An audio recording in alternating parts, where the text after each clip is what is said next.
Welcome to the OTP podcast, where we bring you uncensored and unfiltered football chat. I'm your host, OJ, joined by Mr. Y, and we have a new person in here that's replacing Mr. Chinny, Scorcher of Gaffers, Armchair.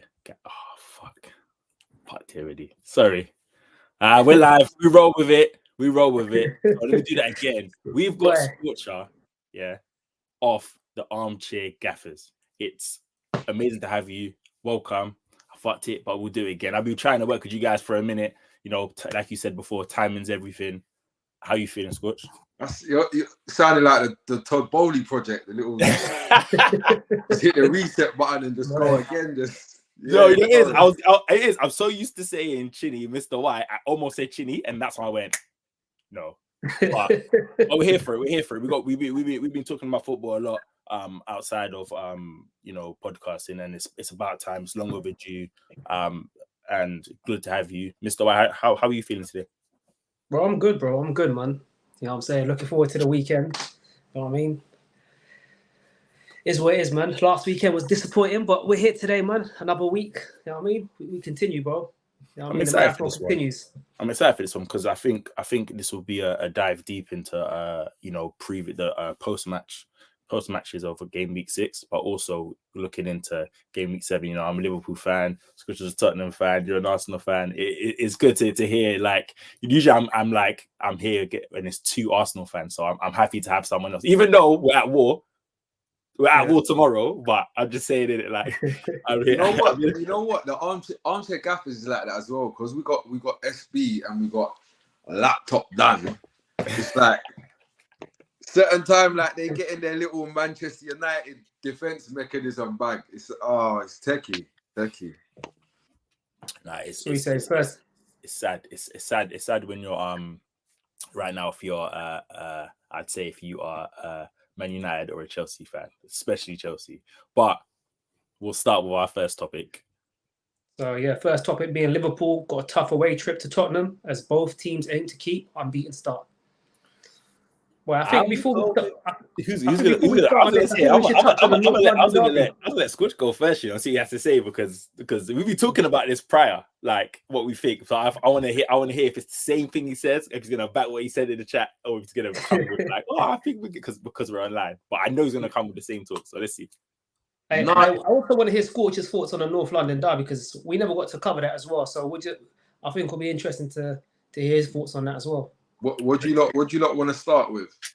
I think maybe North London derby because obviously that's in the past and then use that to build up into the Liverpool game. I think with the North London derby, for me, like going into these 2 games anyway,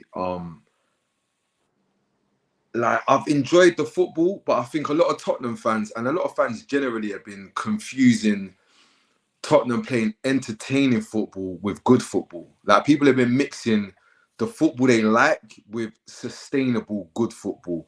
But me, just being honest, I've been looking at the team. I looked at the fixtures we've had, and I'm like, yeah, in terms of results, the results I'd expect you to pick up anyway, bar the Manchester United one. But if you want to be honest with yourself and remove like the Tottenham glasses, like Manchester United are going through their own problems separately. So now's a good time to play them anyway. There's that. And then you look at the other teams we beat, you kind of say, if the players are playing to their not even to their maximum capacity, you kind of would expect that. But then when you get to the North London derby, this is where I'm like, okay, if Tottenham come out of playing Arsenal, who not necessarily in their like most free-flowing form at the minute, but maybe are becoming more of a chiseled and grizzled machine, a monster, so to speak, built for the long haul. If you can come out of that and the Liverpool game, I'd suddenly become a believer, because I can't help but notice, like, Tottenham are playing good football. Pedro Porro looks like he can play fullback suddenly, but me personally, I still look at a team and see a centre half that's crap at the back post, a fullback that isn't really a fullback who's also crap at the back post. So he overcompensates and tucks around too much, and then all the crosses go over his head.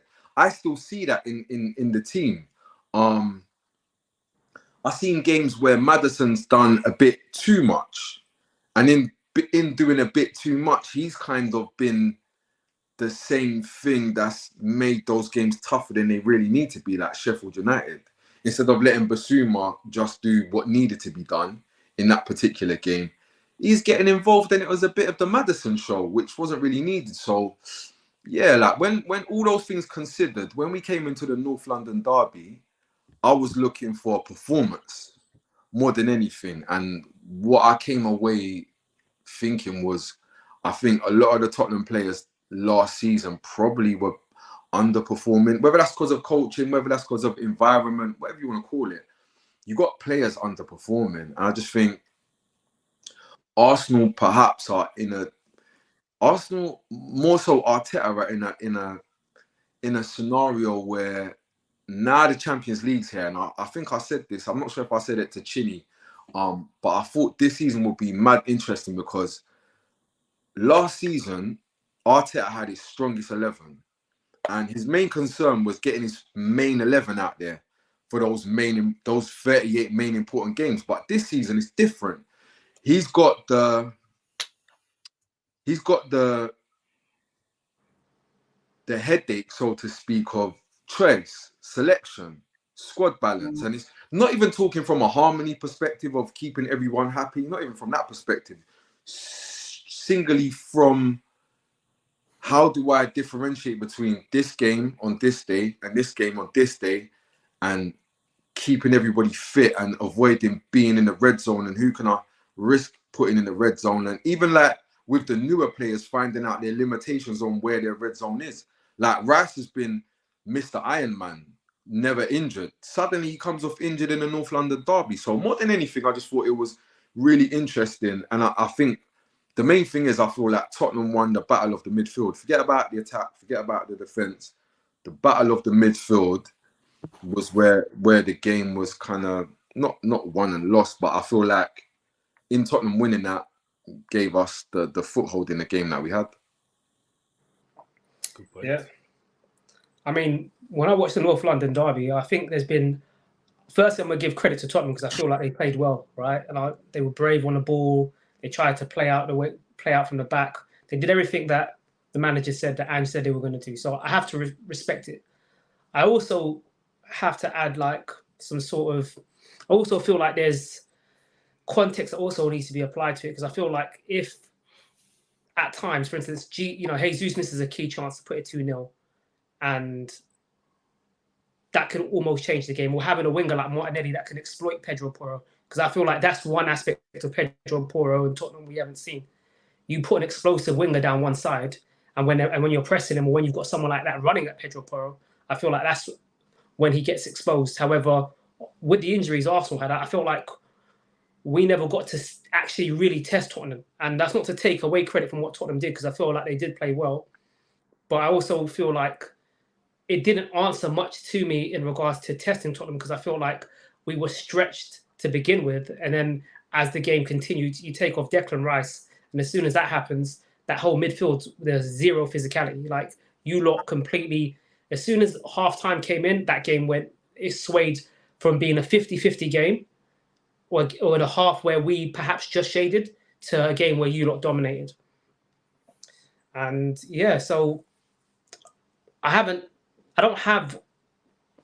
haven't answered the questions that I've been wanting them to answer. But I think Liverpool's game is going to be that test in between, because you'll have players like Diaz and Jota and Darwin who can exploit that space in behind and the way you lot attack. And it's going to be interesting, man. Like Jesus missing key chances is no surprise to us as Arsenal fans or even Man City fans. He's been doing that, and the brother's got zero composure. That's the biggest problem. Like he's the type of brother that he puts in the work, yeah. Like or put in the work. If he's talking to a team and put in the work, and when he comes back to his place, he's lost all composure, and he ain't getting that chance back, bro. He ain't getting that chance back. Football, bro. Do you know what I did think though? Do you know what I did think was I thought to myself, what I did learn, because I come into the game wanting to learn that I felt like Arsenal were a more known quantity, that entity, like we know more about him. But the question I think I got answered for me is that Arsenal, the strength of Arsenal's squad isn't really there. I think that's the question that no one was really. I think like when you look at Champions League teams, we all kind of think of, when you think of a club generally, you think of an 11. Yeah. But Arteta's very much of the Pep Guardiola mode that I'm sure in his ideal world he wants a squad and he wants competition for places. But I think we're just seeing more than anything, especially in the North London derby, it's not like squad depth, like as much as it sounds good, not really sure, because I look and I'm like, Fabio Vieira, like you're not a kid, you're a big boy. You're here to play with the big boys. There's no like, I don't know, like he's a big boy, here to play. Signing, bought to play, and we're speaking about him in the squad being stretched kind of section when he's just an available player. Then you got like Kai Havertz on the bench, and I'm like, I'm not so sure the depth is there. Like, I'm not even from a draw-out perspective, like just actually looking at the squad. Like when you actually zoom out a bit, like I imagine if Kai Havertz lands, then like, yeah, that'll be fine. And if Vieira grows, yeah, it'll be fine. But at this current moment, I'm not so sure. Like Jorginho, his main thing is looking after the ball, recycling it, rotating the ball, progressing the ball as well. But it's all very much on the ball. But then we saw like when he came on, maybe it was just a case of him being off it. But unless he's going to be in a space where that's not going to happen, I'm not sure you're going to get the most out of him as a squad member, like coming in and coming out, if he's off the pace like that. So I'm just thinking the squad, like it's crazy to call it lack of depth, because it's not lack of depth. It might be but you have the body for it, having the right body, the right quality. That's something that I've been arguing with Liverpool for a long time. Like quality of depth, it's all about having players, but can they play the style? Can they, if they come off the bench, are they like for like subs, or can they contribute enough, or in your system, or that you're not really missing, these players? And Arsenal don't. I don't think Arsenal have that. But I think, like, on paper, like before that game, being honest with you, apart from the Partey and Rice situation, that's totally separate. Because for me, Rice is here, and then Partey is maybe the backup, or whichever one, however it goes. And then when Rice comes off, Jorginho comes on. But let's be real, Jorginho's not a bad player. Like, he's a good player, and he was a wanted and respected player. Like, it was seen as a bit of that was a slick move there. So when he comes in, it's not really a case of not really rating it. So I don't really know what it is. I can't like put my finger on it, because it's not like I think these are bad players or bad. I wouldn't describe, like, when I say Jorginho, lack of quality is not what comes to mind. Do you know what I mean? But what I will say, I think it's both things that you guys have touched on, because I feel like there is a lack of quality in certain areas. And I also feel like when you apply context, if you look at most teams, if you say Rice is the starting six and you say Partey is the backup, who's everybody's third choice CDM? Because Jorginho has his physical limitations. So when you're playing a team like Tottenham, and this is just the unfortunate nature of the beast, right? Tottenham's midfield in Basuma and Sarr is probably one of the most physical in terms of like work rate, etc. So it's probably not the best. Yeah, probably not the best midfield. Hey, Basuma's not lasting all season, bro. I can't lie to you. He's not lasting all season. I'm not a hater, but he's not lasting all season. Who? Basuma? Yeah, he's not lasting all season, bro. What you got? Do you know what you're missing out there? Who? OTP. You know what you're missing. You know what you're missing out. And I feel like Mr. Y could back me up on this. when your game's based around keeping the ball, it's a lot easier, bro. Them yards and them minutes are a lot easier. It's not like the rock and roll, you know, like puff on the inhalers and let's do this for 90 minutes until the legs go to that. Let's get in the come on, lads, let's get in the red zone. It's not that.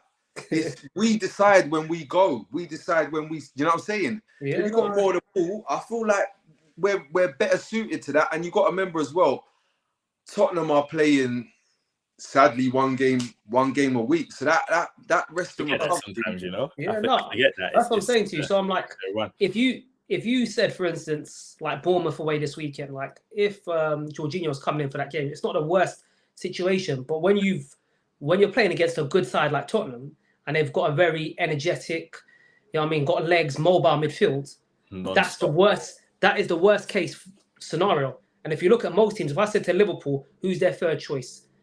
CDM. You'd be like, you'd struggle. You look at City, you got Rodri. Yeah, our CDM not even our CDM right now, bro. Cool. We got a 10 playing in the 6 right now, bro. Let's look at the best team in the world, right? In City, you got Rodri, then you got Calvin Phillips. Who's their third choice? CDM. Yeah. I'm trying to say to you, like, there is lack of quality in certain areas, and then you look on the flanks. You know, you lose Martinelli, you lose Trossard, and then you're trying to do a makeshift because Reece Nelson's barely played a game because he's been injured. He was injured over pre-season. He's just coming back into it. Jesus has come back from a knee surgery, so he can only play a certain amount of minutes. So there's all these little things that are not really going for it. Because if it was up to me, I would have started Reece Nelson, a proper winger, and kept Jesus in his place. You might have selling this Reece Nelson thing. I don't rate Nelson like that, but I'm just saying I would have. Nice guy, cool and everything, but you might have selling. But hold on, I'm not saying Reece Nelson. Gunman, bro. Shinny rates Nelson, right? I said that, but I'm just saying I would rather have Jesus in his rightful position. I wouldn't want to move our best striker to the left. So I'd rather put a winger who can play wing on the wing. So rather than putting square pegs around holes. I did. Do you know what? Though? I did kind of get what I did get was I did understand Eddie Nketiah playing in the 9 for the simple fact that I feel like he's somebody maybe like you're suggesting with Nelson that you maybe get an extra percentage out of them in a game like this because they understand something different to what maybe a foreigner or a person not born of the club understands. Like I feel like it probably means a little bit more. Like I reckon you get a little bit more out of Nketiah against, say, Chelsea than you do Jesus for whatever that means. Yeah. Kind of get it. But for me, quality rules, isn't it? I don't care about that's all hype to me. Like you might get that 5%, but the quality of Jesus up top is a different. Like last time we played in the North London derby, when we played United or in Liverpool, Jesus was always a handful for defenders. So I'd rather put quality where quality is, where they're best at. So to shift out your best striker to the left is kind of like indicative of like the injury problems. But again, like I said, I don't want to take anything away from Tottenham because they did what they had to do. You can only play and beat and compete with whoever's in front of you. And but they played well. But there's the £65 million hole in the pocket. Like I think we need to start calling things what they are because we can't be talking as if there's not a £65 million player that can play that's versatile, that can play in all these different positions and impact them and where Can he though? Can he though? And that was my, that was my problem with Havertz. And I said, like, I actually said I'll back the player because once he's there, there's no point of, you know what I mean? Like, stress it. There's no point of complaining about it because nothing that can be done. But in reality, when you sign a player at the position we were last season, you need someone that's going to be able to come in and hit the ground running. You don't want to be a project where man's got to emotionally build you up again, mentally build you up again after you've been broken. For me, you want someone that comes in and just raises the level of the team altogether. For me, with Havertz, and in the long term, it may come good. I don't know if it will. I've got doubts. But the issue with it is that in the short term, we're not getting nothing out of it in the short term. And how long until he hits his, he hits the ground running? If he hits the ground running. I'll be honest, every single time I've watched him, I thought, these are the things I thought. You're getting in Martinelli's way. Yep. You're working hard. Like these are not qualities that I think you're brought in to do, mate. Like work hard. I remember seeing him compete for a header and just thinking, that's just not what you were brought here to do. Like I can see how much you're putting into showing everybody how much you're competing, but that's not what you're here for. You're here for, to provide some firepower in an attacking element, or from the midfield in the to perhaps. So I'm assuming that if he was to play in the role that Xhaka played, it's a case of drilling down even deeper into the whole what you lot were getting out of Xhaka in an attacking sense. So it's like we intend on having the ball instead of us having the ball and Xhaka having the ability to make the most of opportunities he's given. Let's actually get somebody that's actually adept at doing that. Facts. But he's not fulfilling on a prophecy, man. He's looking like 100, though. He's looking like I can bring in a championship player to do what he does. If I want someone to work hard, bro, I just say, yo, championship player, come work your socks off. You'll come play for Arsenal. The brother will run his socks off. He'll jump for every ball. You know what I mean? He'll jump for the balls outside the stadium, bro. He'll go be the ball boy. He'll do everything. But that's not what you spend 65 million on. And I feel like this is the unfortunate thing. And I get the impression though, Arteta's not, I don't know why, I get the impression that Arteta's not really somebody that's gonna let his team die out for some player. He seems like he will snake guys, to get to it. Which I like in a gaffer. You have to have that. Yeah, you have to. You can't die on that hill. He's at the minute, like, you lot made a signing last season that I thought, oh, Trossard. What a signing. Because he's comfortable doing what he needs to do to get his minutes. Like, he will earn his minutes. He's confident in his abilities to where he will wait for his opportunity because he knows he can actually deliver. So when you look at just the general squad game, there's going to be plenty of minutes for him. Then you bring in this other guy that comes with this financial package. Therefore, there's this responsibility on the coaching staff to get X amount of minutes out of him. It's like he's almost blocking the path for Trossard, who's older than him, by the way. So probably looking to himself and saying, yeah, you know what? I could take one last, big, proper contract and settle down here. Like, get the minutes where I can get them. And he's in the way of that. Yeah, no, I hear that. I mean, I don't think he's in the way because I don't think Trossard would ever play 8. And at the moment, I think he's either playing, he's either his third choice centre forward or another option in the midfield. And Trossard's Arteta's never really put him there. But like I said, my biggest issue is that when you spend big money, right, and you look at who was available, you look at the business Liverpool did, right, with Szoboszlai, you look at Paqueta, who could have got signed in. These players will come into an Arsenal team and add immediate quality and are not fragile. They're not broken players, not players who have trauma or coming in with baggage and all this kind of thing. They're people that are going to come in with confidence and be like, I'm here, I'm going to make my name known. I'm here to do my thing. And with Havertz, it's almost like I can't write it off because I've got to wait for the season to pan out and see how it goes. But it just feels like it wasn't there's that feeling inside, like, yeah, like, I backed him, I backed why him. Risk it? That's my whole thing. I honestly backed him. I thought Chelsea, don't worry, Chelsea don't play great anyway. Kai Havertz will come in and he'll start feeling himself and I'm like, damn, this guy, it's time to start having them uncomfortable conversations about him, boy. He's not it, bro. He's not. I mean, he had a better showing for me against Bournemouth. And again, like, I don't want to write the guy off in it because I feel like, but you guys are. I feel like where's the bar? Like, bro, I've seen these rubbish plays, and I feel like the bar is okay. He played better, but it's like this much, bro. And you're like, bro, it's still not enough for his quality. I'll keep it 100 with you. When Odegaard first came to Arsenal, right, I didn't think he pulled up any trees. I'd probably say there was. In that loan spell over 6 months, yeah, but at what point did he come to you? Are you comparing his level of football at the time to Kai Havertz and to what his? For me, when Odegaard came, we already knew he was like an underground. Like, he was the guy. He was a baller, and it just didn't work out. Whereas I feel like under the right management, it would have worked out. And I hear you could say the same thing about Kai Havertz, but Kai Havertz had the platform. He's been played in very different formations.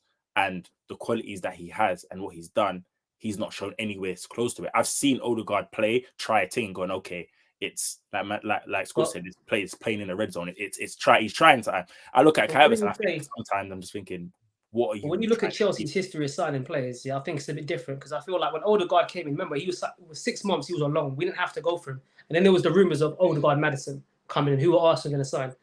And a lot of the Arsenal fan base, were going towards Maddison, right? Because Maddison was doing it and Odegaard hadn't really pulled up trees. But then we've seen a massive improvement. So I think that's where fans are buying into maybe the manager can do something. Again, for me, I think it's a massive gamble considering he's not bringing anything in the short term. Maybe in the long term he might, but in the short term he's not bringing anything. And that's the. You know what is as well. It's like with Havertz, it's like like you can look at it and think about in the future and where it can go, but this is a sustained period. Like just like I look at him and Mason Mount exactly the same. Like when they're not performing for whatever the reason is, fitness, injury, system, new club, new position, whatever you want to call it, when they're not operating at the level of a £50 million footballer, a footballer spoken about in the way that they're spoken about, this is not a one season thing. This is not a 5 games form thing. This isn't a recovering after too many games or after an international tour. This is like 18 months straight. And if you really want to extract, you could say this is a minimum. This is like 2 seasons worth of not really being good at football vibe. And I just think the Chelsea badge has got both them ways opportunities.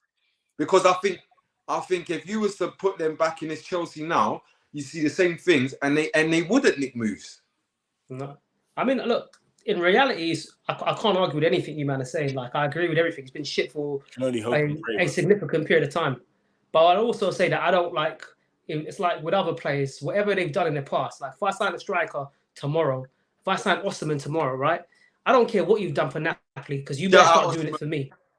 Yeah, you know what I'm saying to you? Like, I don't care, what you've done, like for Napoli. You better start banging goals for me because it doesn't matter. I mean, if he's got a 1-on-1 and he misses the target, you'll be saying, bro, what the hell? Like right, that's what I'm trying to say to you. So the performances, he's got a knack for goals, isn't it? Like, yeah, but I'm saying the performances, but the performances that he done for Napoli don't hold no weight on an Arsenal badge, and vice versa. I feel like for me, all I'm going to try and do is the fairest thing to do with any of these players is judge them of what they've done. We can apply the context of how they've been previous, but I can't start talking about. And he's been absolutely awful in Arsenal shirt. Yeah, bro, and that's the reality. I ain't seen one good game. Do you know what? That's true. I agree with you on that as well, because that's kind of like, I swear I'm banging on about it. This is my last thing on the North London derby. Like, I needed to see that from Maddison, because all this Maddison player of the month, Maddison with the number 10, all of this cheeky chappy, all this cool stuff, all of this being a PR dream, like all of that media darling. Me as a Tottenham fan, I do not care about that, mate. You know why? You're geezer that gets GA and gets your team relegated. Yeah. Whatever you did to get your GA wasn't good enough to get your team relegated. So there may have been days when you needed to do different things. And you see guys with that kind of energy, not too sure they're the characters I like, not 100% sure. I prefer guys, and this is a poor example because I don't really like this guy. I need him to go. But you see, like Richarlison, not got a lot of goals, not got a lot of quality, but he made sure he kept his team up. Character-wise, I like that. Ability, quality, technically, everything else, Lee, don't want that guy. But yeah, like that's just that. So that in Maddison though, after the derby, I was like, you know what? I can rock with this guy. I'm gonna give him the shorter name of Maddison or Mazza. Like I was calling him James Maddison because he weren't really. So he got your respect now. Yeah. North London derby, like bro, listen. As a Tottenham fan, at the Emirates, I'm not a deluded fan. Like there's things I expect from my guys. You can't be a Tottenham guy, and not stand up in a North London derby. Like I don't care how many goals you score against all the other teams. Even like the sick teams, bro, there's certain games you got to stand up in. And this is one of them, bro. He done his thing, boy. He came, he delivered. He got the first assist in the first half where he spanned Saka and he played a nice ball. And I mean, the second when Jorginho did his thing, he found the pass, man. And that's what you got to make your moments count in these big games, man. And James Maddison has been doing it for Tottenham since he's arrived. So, by the way, I really like. I can't lie. I really like Saka on this villain arc. It's bro. I see bare man complain about it, bro. Love it. Bro. When I saw you, badness. Bro, I rate that, bro, because that's how it should be. You should really be, you know what I mean, like dunking on your ops like that, like especially like in competition. Like why all this playful thing? Like I see people taking it out of hand or telling him like find his own celebration. I see bare little things. When Adebayor ran, but he done it to Rashford. Yeah, he done it with Rashford, and I like it, bro. Because like, if that was my brethren, if I'm with my brethren, I'm kicking ball, I'm playing FIFA, I'm doing whatever, I'm gonna do the same thing. I'm not gonna just keep it humble, be like, and just, you know what I mean, cancel the celebration because it's the man. Nah, bro, I'm gonna celebrate. I'm gonna make sure you man know, like, and that's what it should be. I love it. What I will say is, though, going back to the actual game, because we came off top for the game, that is Liverpool versus Scum Spurs. What are we thinking? I think the game's won in midfield. However, Liverpool ain't been that midfield team in it, so I feel like it's just attack.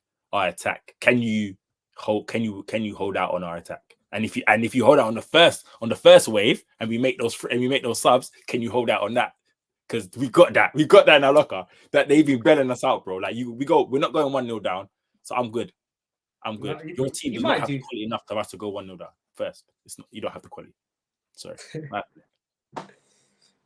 Me. Yeah, go through. I'm looking directly at you. I'm looking directly at you, bro. Listen, yeah, I'm keeping quiet. I'm letting you man go at it for now, boy, and then I'll come chime in, boy, afterwards.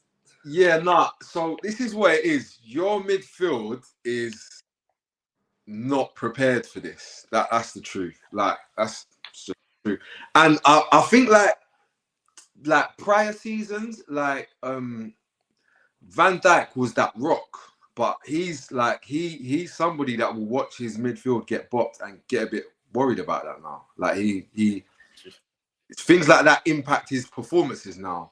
Like wave after wave, or him having to do things that he doesn't want to do consistently, kind of leads to errors being made nowadays. And so I look at that. I look at you lot's right side.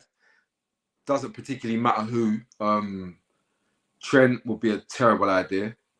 Gomez would be the lesser of two evils. I think there's joy. I can see both teams scoring. What if I'm being honest? I can't see a world where we keep you out. Even if you lot score first, I can see us scoring. I don't see it being remotely a thing of, oh no, if Liverpool get the first goal. I don't see it like that. I think you lot are. I don't think you lot are as frail at the back, but I just think your midfield isn't capable of controlling our midfield. I don't think you could get the upper hand. I can see it being a 50-50 a battle, you know, but I don't see you lot having the dominant force, having dominance over the midfield. So I just can't really see you lot keeping us entirely out of the game. And I think Son as well is like he's clicked, because I've been saying for like quite a long time, like Jose Mourinho transformed Son into a striker, like not a striker in the number 9 sense, but a forward. Oh yeah. And like a Mane.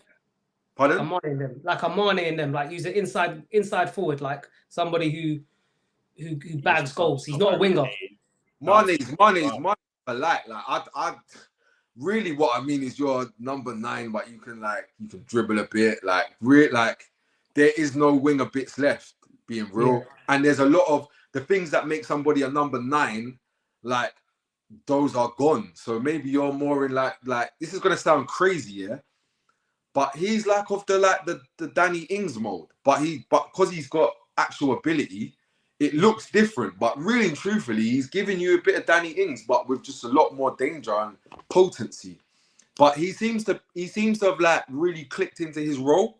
And it seems like the stuff that he's managed to add in, I think where the team are actually playing possession football now. The stuff that they're asking him to do when he does get involved is technically so within his box that it's kind of allowing him to have confidence when he does have to do like actual attacking things. You know, like he's not getting the ball lumped to him and he's like leaning. No, it's not that. It's he's actually coming off of the centre half and bouncing it. Like this is light for him, or popping it around the corner. This is light for him. Like he's doing things by choice. So I look at that and I think probably now might be a bad time to play Son. But you lot have got Alisson, man. I just think that guy. And Salah. I don't think that matters though, bro. I'll be real with you, you know, and I'll be real with you. I think the type of finisher Son is, I don't think that matters, man, because he's clinical, bro. Like even that first goal, the North London derby, like where he put that ball, there's no stopping that. And yeah, started right. Yeah, mate. Yeah. No, I generally see the game going. I agree with you, Scotch. I feel like the midfield, we're not going to dominate there. We've had other teams come and absolutely dominate us with less physicality or less quality. So I think and Bissouma to me is like the way he's operating right now is crazy. Like, do you see him as a number 8 or do you see him more like a number as a number 6 or more like a number 8? Where would you prefer to play? I think do you know what's crazy? Like he's in the and people are gonna laugh at me and say I'm saying mad things, but he's of the Moussa Dembele type of 6 in that like he's not you're not a 6. Like, however, you can do things, and then when you put like the skill set he has it's not the makeup of a number 6. But being able to do the 6's, the 6's responsibilities, what you end up with is something entirely unique. It's different. It's like different type of player, yeah. Doesn't actually play in a 6. But like when you look at Kante, his makeup doesn't make sense for the position he's playing in. Like, so teams end up facing different problems. Even like Sergio Busquets.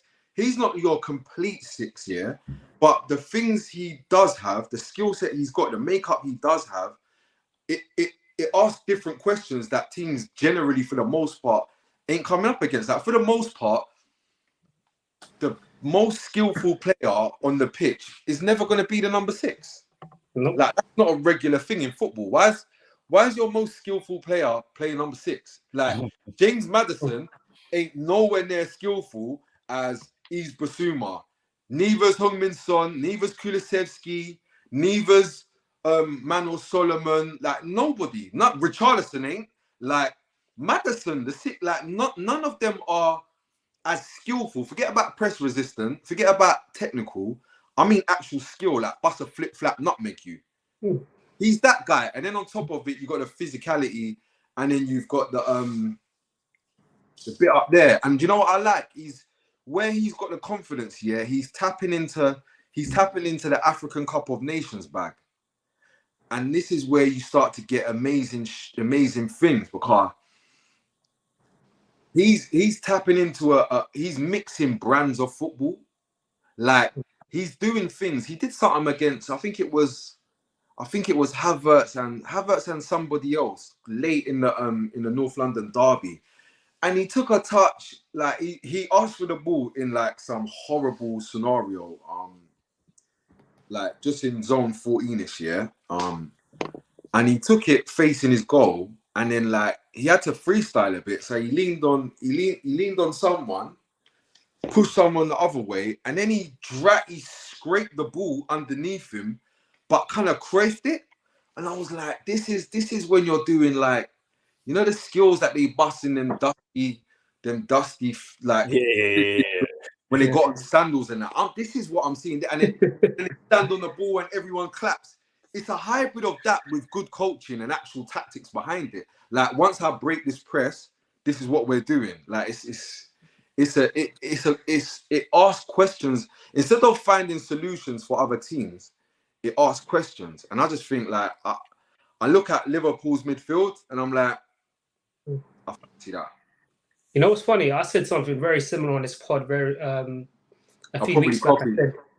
I said Basuma's will never be a top lone six because he's got too much ability. He'd be a top. He's good in a double pivot, or he's tailor made for an 8 position. He shouldn't be a lone six because he's too. He wants to play. He's not somebody who's got discipline. I said the same about. It's one of the gripes I have with Thomas Partey. These players, they do too much. They're not. They want to do fancy touches, always forward pass, dribble a bit. They're not. They're not no Rodri. They're not going to sit there or Busquets and sit there and discipline and just do the basic, knock it left, right, But left. Rodri's just. I just want to keep saying this. Rodri's not that guy. Yeah. Like people need to stop talking to me like Rodri's mad sick.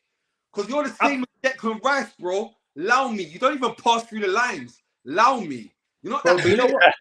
You're not that. But you know what, bro? Bro. I don't even. You know what I think though. What, like, when man saying Rodri and Sergio Busquets in the same sentence, I've got to start saying things because it's nowhere near. It's almost disrespectful.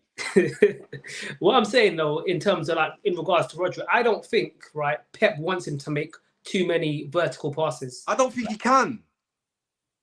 That's a shout, but he definitely doesn't want it. Guess what? Do you know who I know can? John Stones. John Stones can.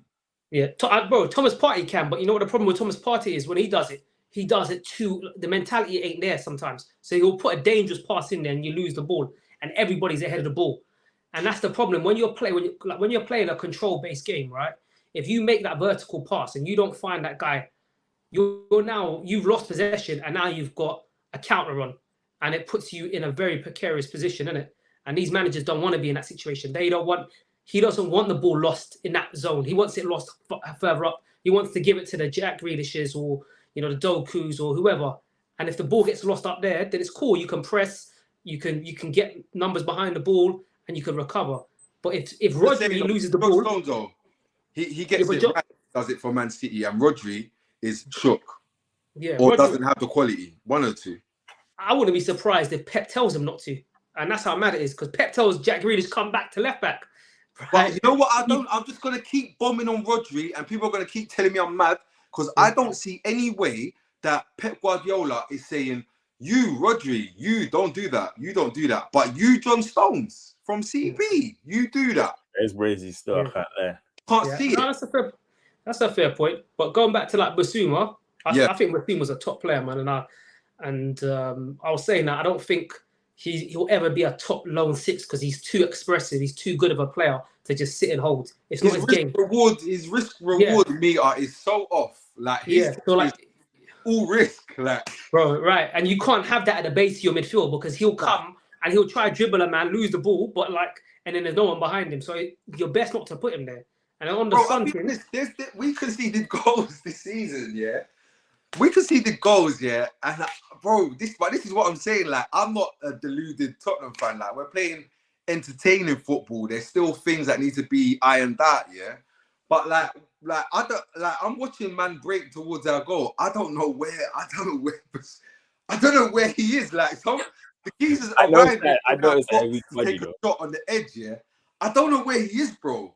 But this is also where I don't complain about it. But our actual best footballer at the club ain't actually playing, and it's Bentancur for me. Like him and Basuma, I think that is where it gets scary. Maddison, Basuma, and Bentancur. You know what though, man? I don't think that's the formula moving forward. I think the best thing is to sign a proper six, and then Basuma and Bentancur battle it out for balance. Because I feel like if you have Bentancur and Basuma, both of them are too expressive. There's no discipline. There's no disciplined player that's going to sit there. It just gets leaky, bro. And then, you end up like Liverpool. That's what you look like. You end up like Liverpool. You've got McAllister and Szoboszlai as your. You're right. No, do you know what? I don't think what you're saying. I don't think what you're saying is mad. I'm just going off of what I think. What you have. Yeah, like what the gaffer's on as well. Like I don't think he's really into that. He wants people that are a bit tapped. Like he's on this. Try and express yourself. Yeah, it's a bit child. He's on this keep ball session thing. Well, I think to go back to the game, Liverpool-Tottenham. I think it's funny because I think Tottenham's strength is their midfield in Sarr, Basuma, Issa, Basuma, and Madison, right? And Liverpool's strength is their attack. Bro, and I feel too like much that's also the weaknesses. firepower. This and it's also the weakness. Like this, yeah? They spray the block, yeah, and then you know the car does. Are they coming back round with the subs now? It's peak, bro. All three. And I think it's gonna be a thing where it's gonna be, and this is why, like, not even the Arsenal hate. I don't want it to even come across that, but I think it's gonna be a thing where I can see Liverpool winning for the fact that I think it's gonna be machine for machine, isn't it? And I don't think Tottenham have got the same weaponry up top that Liverpool got. Like, I feel like that when Pedro Porro inverts or Udogie inverts, the space you're gonna give Mo Salah, Diaz. Like, I think there was so much space I could see Porro being exposed if there was a top wide pacey forward in the Arsenal game. But we didn't have that in the bag to even try and attack that space. And I feel like Liverpool have got that in abundance with Darwin, with Diaz, and I think that's going to be. I'm going Liverpool. I went for Liverpool 2-1 win. What are you thinking, Squidge? Because we always do our predictions before we move on to the next. If I'm being super honest, and I'm taking in other factors that maybe that are like blurring my opinion slightly, like home crowd, form, momentum, all these things, positivity. I'll probably see like when a man says positivity, you know. Yeah, no, I'm not basing it. I'll be real with you. I'm not basing it on facts because me, unlike these man, I will tell you, we've got a centre half that's crap in the air and whack at the back post. These are facts. Yeah, the young boy we got at left back is exceptional. Yeah, but guess what? Mohamed Salah's in that section of his game, yeah, where he's not gonna waste effort. He's not doing that. He's gonna like assess the thing. All right, can I do you like that? Or is it wait for you to switch off, or is it a passing thing? What he's not gonna do is waste his energy trying to get at you, trying to get at my man. He's not gonna do that. He's too intelligent now. He's at that stage where he's bringing home the fantasy points each week. That's where he's at. And I just think Udogie right now, isn't he? Udogie could have the game of his life, yeah, and Salah could come out of the game with a goal or an assist. Like, but you know what? Where he'll struggle though, Scorch. Yeah, I'll tell you where he'll struggle. Where it happened for the first goal for Arsenal is where I feel like Liverpool are going to recreate, because I've seen many a game, yeah, when Szoboszlai makes that overlap, right? And Brennan Johnson's never been somebody that works back, and I feel like he's probably most likely to start. And if you don't have your wing tracking back, and you have someone making the underlap, like you have Szoboszlai making the underlap, and you have Mo Salah cutting in, he won't know which way to go. And I feel like that's what it's going to create. And you don't want to leave Mo Salah cutting on his left, nor do you want to go to him and leave Szoboszlai free to receive the pass. You know what I mean? Even Darwin Núñez and like I think Mickey van der Ven's had a sick start, but like Mickey van der Ven and Darwin Núñez is a terrible matchup because Mickey van der Ven is going to be doing what they taught him. Yeah, in the academy when he went up through the levels and when he went out to, he's going to be doing all this logical stuff. And my man is going to miss kick it. It's going to like not go forward. But Darwin Núñez is going to react quicker. And like his force, like get him out of the way and whack it, scuff it in the net. Like, so I just think Liverpool's and then you got the Diaz. Potentially at some point, there's going to be Diaz versus Porro. And they know each other from Liga NOS. Bad matchup because that guy can't defend and that guy is sick with the ball and he's sick on a freestyling thing. Like, forget about the system thing. Freestyle football. Like, he will just freestyle it, and this geezer here ain't built like that. So I just think we can't keep Liverpool out. But on the flip side, I don't really know you lot can do much about what we want to do with the ball. It's just, does that add up to enough goals to get something? It's a draw. 2-2. But you've heard it. We're gonna move on. I'm going 4-3, by the way. Oh, I was going 2-1. Which way? I think I'll go Liverpool's way just because of their attack. I don't, bro. And that's me keeping the thing like all Tottenham hate aside. I'm just keeping it thinking. I just feel like it's going to be attack versus attack. I feel like you lot will dominate the ball, but I do think defensively you can get got at. Yeah. So and I think that's where Liverpool would concede chances, but it's all about who's going to concede more. And I feel like Defo Spurs. Statistically, I think Tottenham have conceded more. And I think Liverpool conceded second least, if I'm not mistaken. Oh So- yeah, like I haven't really put out there like what my thoughts are on like what's possible for Tottenham this season. And I've been saying like what I want as a fan. Like I just need like Tottenham to get back in Europe comfortably. But Champions if League? I see a performance against Liverpool, a bogey team that we just can't beat, like forget about the result. Like if I actually see a performance, like I'm looking at it now, there's 7 games of playing this way, and they're possible to get you results. I'm on board. I'm thinking it's possible to get 5th, anywhere 5th upwards. I can't see why not. I think it's already possible that I can't lie to you. I can see you lot getting. I can see you lot getting 5th. I just think. I think injuries will be your biggest thing because I think if you lose Maddison, it's peak. I don't think you've got any creative players to replace him. I don't see. Me personally, as I don't see that. The only one for me that I can't see how this thing works is Basuma. Like Maddison, I get it. Like I watch all the games. Yeah, I know he's got the comb over and the number 10. I get it, but trust me, this thing works without him because we won Sheffield United without him. He was on the pitch and we did it without him. Like not to say Sheffield United is the levels, but in terms of like what we had to find a solution for was the same organized rigidness and the difficulty you're going to face doing it as you're going to do against any team. January is the problem for Tottenham. No Basuma, no Sarr, no Son.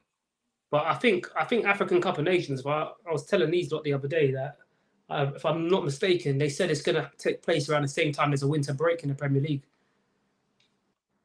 So most games will take place around there. But I do think, right, on the Maddison thing, I think if Maddison was to get injured for a prolonged period of time, and historically he has, right, you can get 1 or 2 results that way. But if you look at the Arsenal game, he was keying. The Burnley game, he was keying. I think for a long period of time. Yeah. No, that's what I'm talking about. Like you lose Maddison for say 8 weeks, 6 weeks. Yeah, no. That's what I mean. Like your 11 on paper is a solid 11, but if once you start getting injuries, I feel like that's where, if you got injuries, that's where you lot would struggle. But as it stands, I have you to finish in the Champions League. Good stuff. No, it's not a bad shout. No bad shout. But we'll move on to the next. To be fair, we've actually spoken about every team, but we'll move on to the next game. We'll touch on the next thing, which is injury-stricken Arsenal aim to get back to winning ways at Bournemouth. So, I mean, there ain't really much to say on this, man. We spoke about Arsenal, about the North London derby. We've got injuries now. I think we've got. I'm just trying to remember. I think it's 7 players out at the minute. Been there, had more. Yeah, let's be real. It's like you're going up against Andoni Iraola. Like he's open for having a shootout. He's got a rusty ting. Your ting shiny, greased up. But you know what? Yeah. That's a 2-3, bro. But then you got to remember. I think also even in the attack, I'm thinking who's going to start because no Saka. It's looking like no Saka, no Trossard, no Martinelli, no Rice, no Vieira, no Partey, and Timber and Saliba obviously are out as well. So that's you're only 3 players short of an 11, which is significant. So you're looking like Jorginho playing, Reece Nelson playing. So I don't think it's as but this is if there's any game, these are one of the games. These are the games you won right now. These are the games. 100. 100. And I think again, there's no excuse. Show a lot of your team as well, it's character and your players and your squad depth, quality. It asks all the questions that Scorcher was asking earlier as well. To think about, because you might be bragging about. We got to go out and win. No, listen, we got to go out and win regardless. I'm not making no excuses. I'm just I'm more thinking about about midweek game against Lens and Man City on Sunday. Like that's more the worry. So my whole thing is this: regardless, by hook or by crook, away games are always tough. And I don't care how we do it. If it's a scrappy 1-0, just get the 3 points in the bag and move.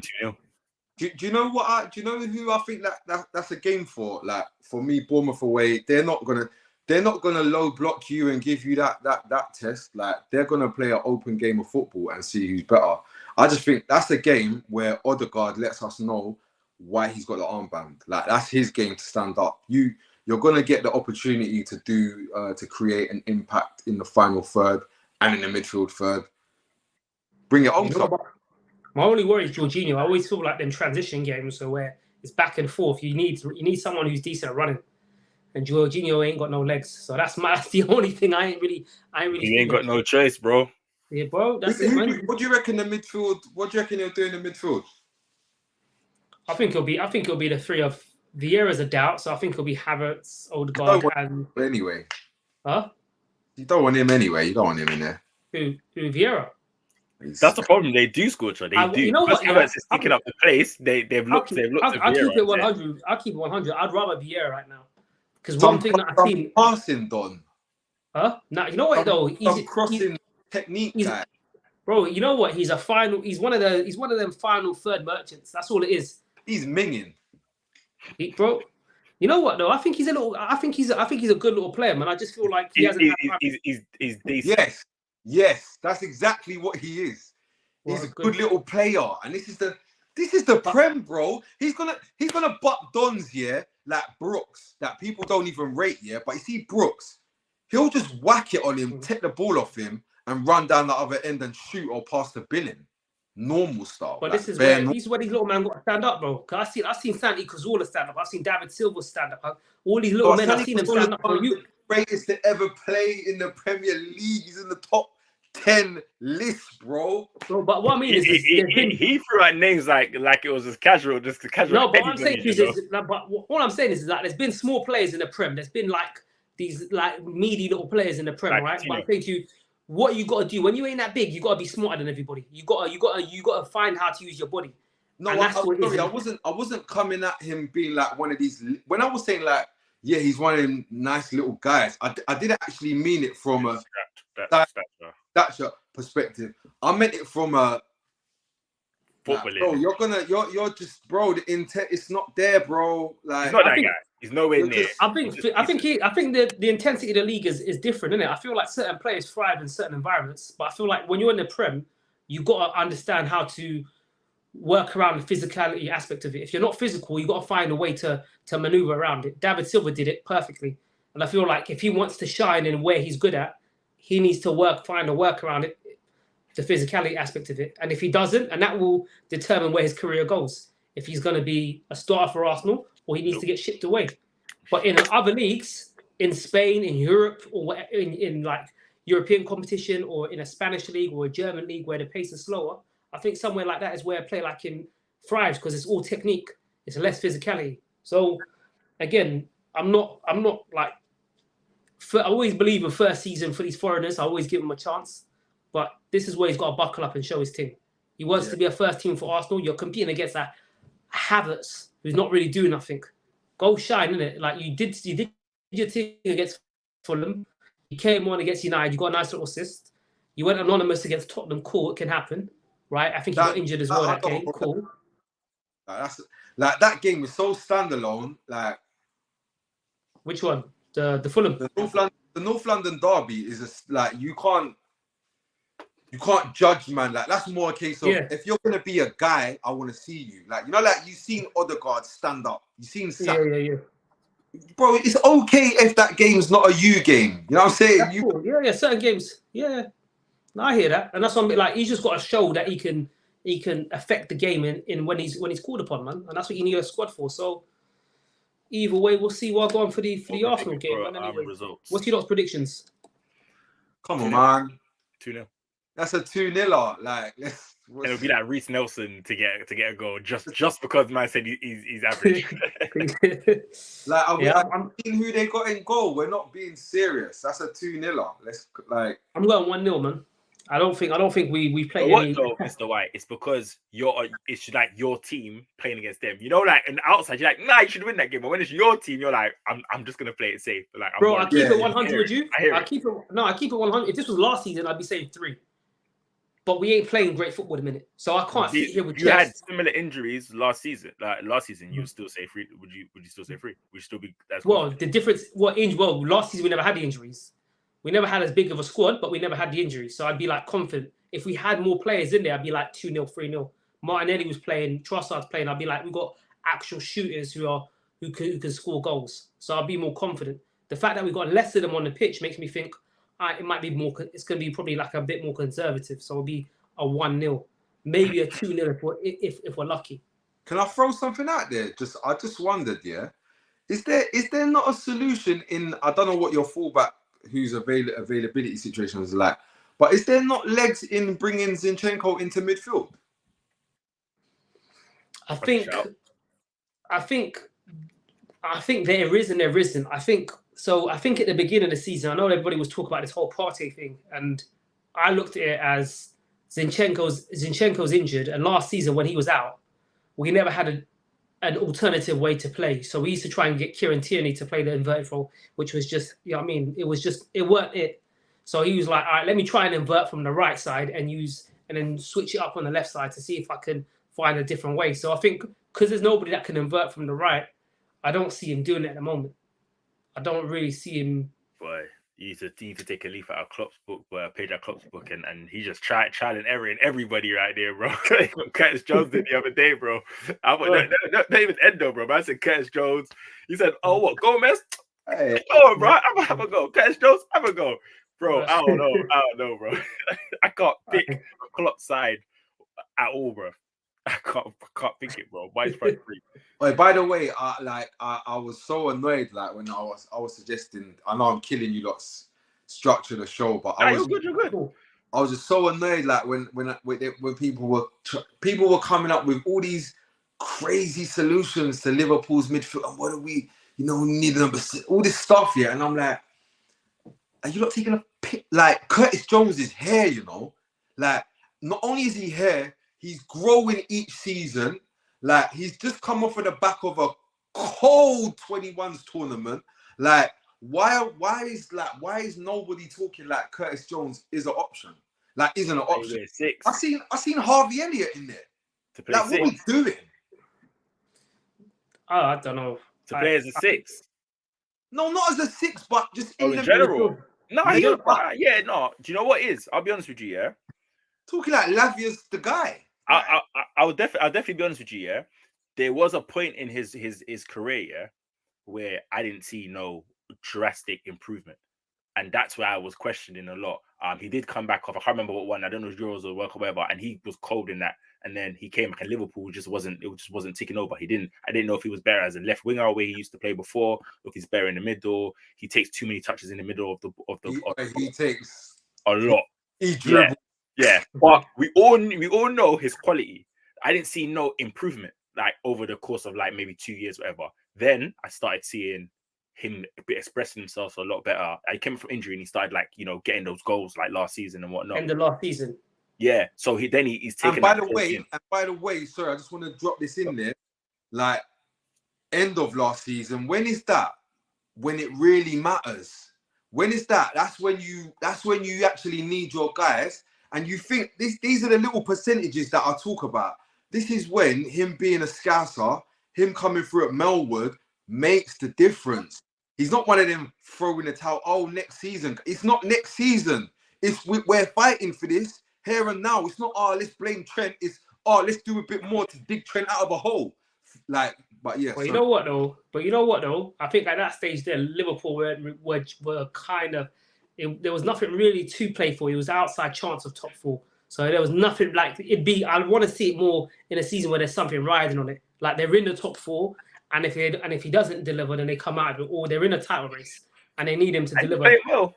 He's honestly playing well. He played at the minute he's doing well. I'm not criticizing him, but I just mean in terms of what Scorch said about last season. I felt like you lot weren't really in a pressure situation. Yeah. You can only play. You only judge his on the game, innit? So yeah, I'm saying there's no pressure. Both arguments, they definitely coincide. They both exist because we weren't playing for nothing, but that don't mean football stops. No, performance. I'm not disregarding performance.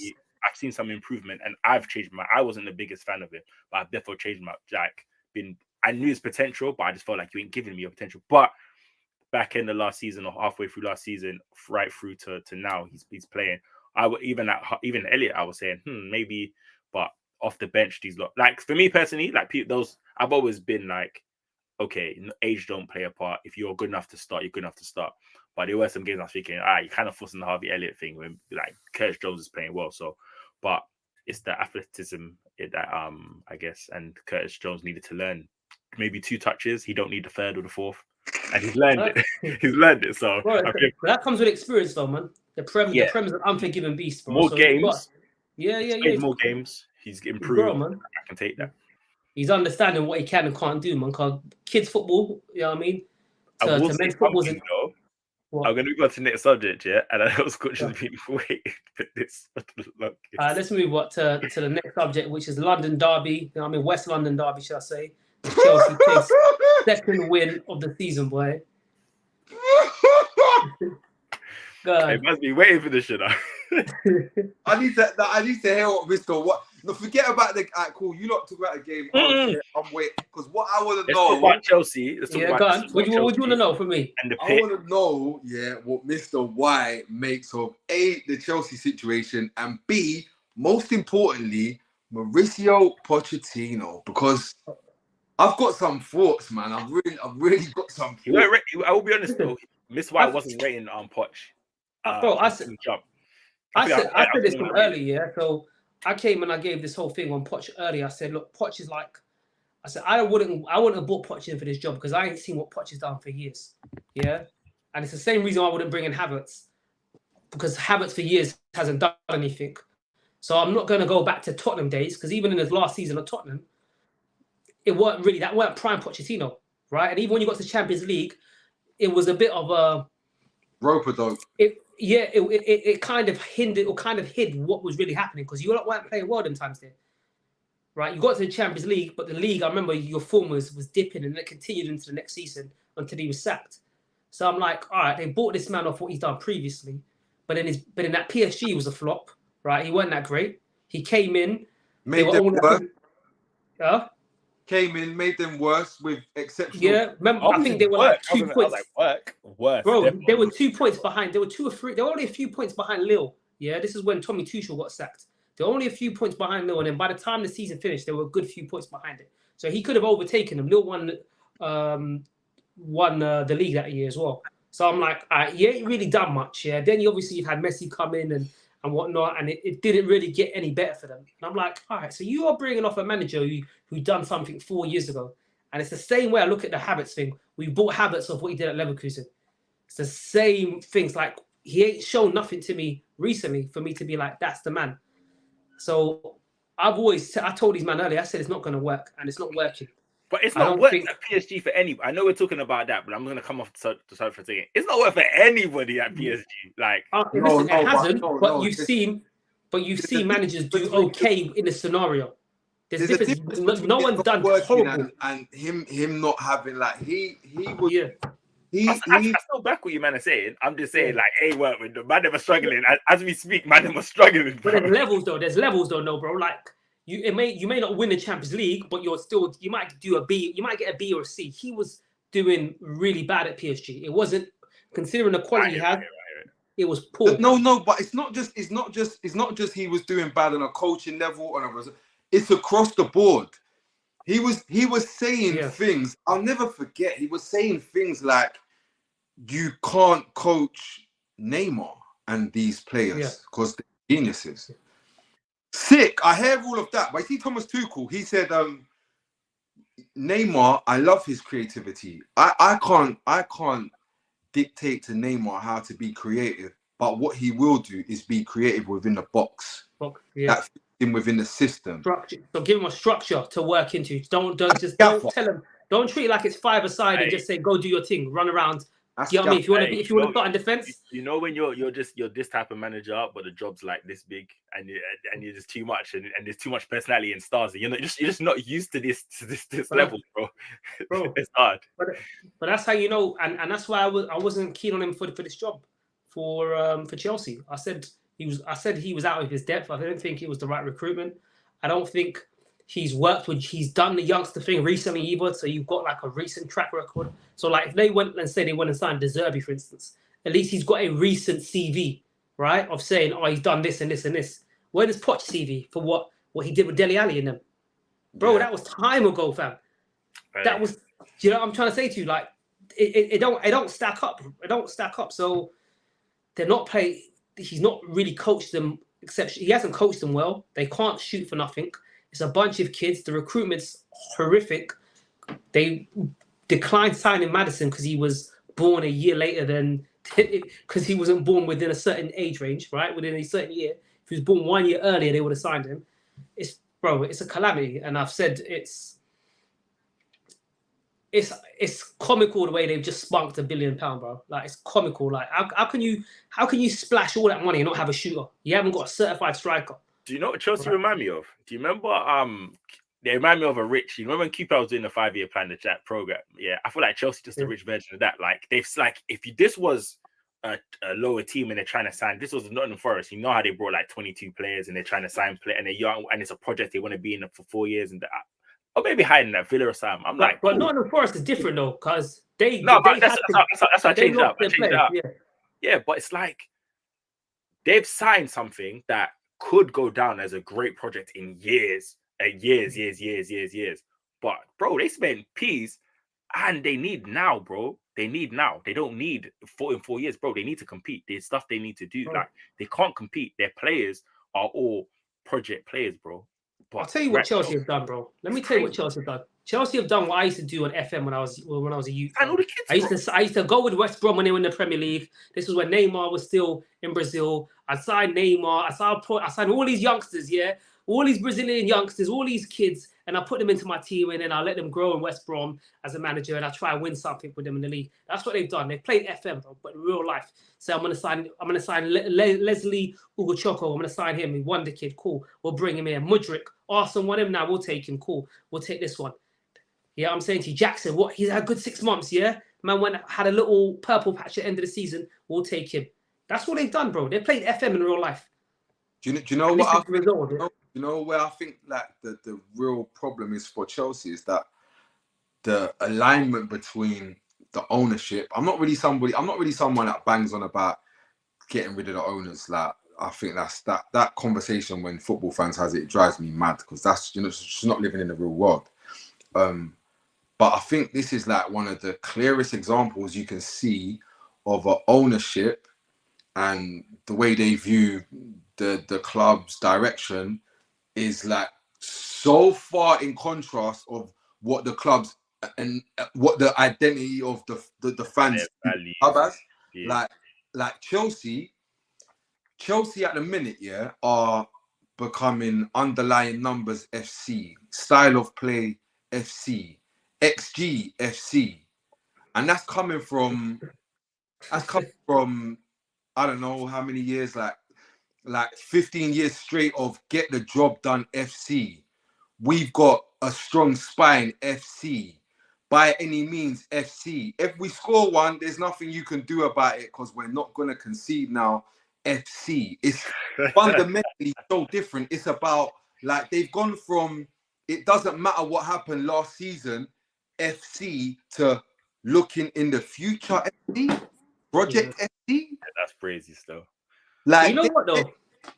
But wouldn't you say, like, when you look at Man City projects, right, and you see how Man City done it, if you do something with something, if you create a plan and you do it properly and it's an efficient plan, you can change it to whatever you want to do it. So remember, City were this nothing club, and somehow with the right plan, with the right recruitment, with the bringing in the right people, they managed to create a whole different like unit and a successful winning culture in the club.